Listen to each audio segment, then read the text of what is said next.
All right, let's take a look at this. We're going to start, I don't know, west side.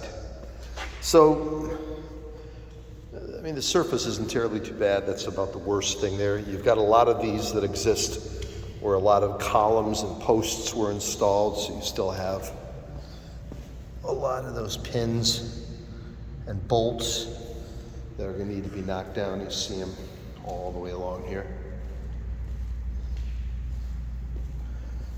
So you come down here. So here's where we run into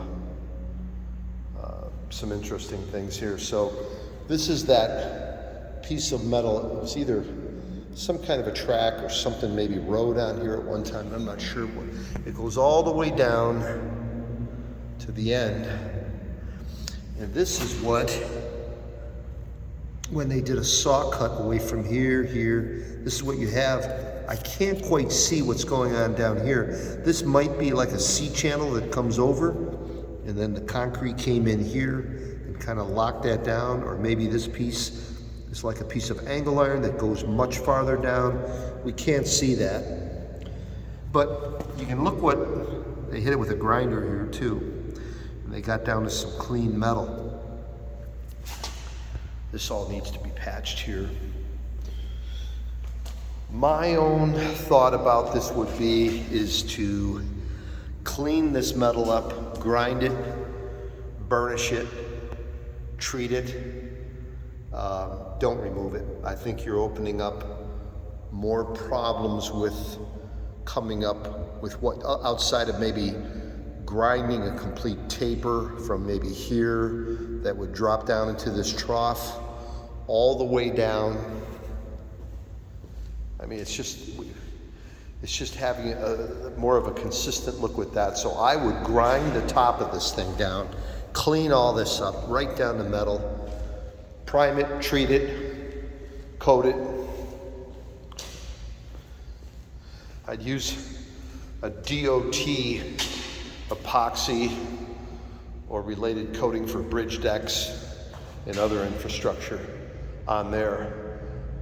Possibly even do an isolation joint though on this side at least, probably with that too, and cut all along there and then fill that with joint fill so you don't have your coatings butting up against this metal. I think you'd be better served to do that, maybe even on the other side, but that would be that. My thought is to leave it. I think it's too, not complicated, but too many things that are on the back end here that would add to the pricing and add to the work. I think it's good and solid, just needs to be cleaned up. Got it coming all the way down here. So this is the room. It's been pressure washed. So it has a completely different look. We could do a lineal footage cove, maybe a 6-inch cove coming up. It's some type of tile. Yeah, you can see it.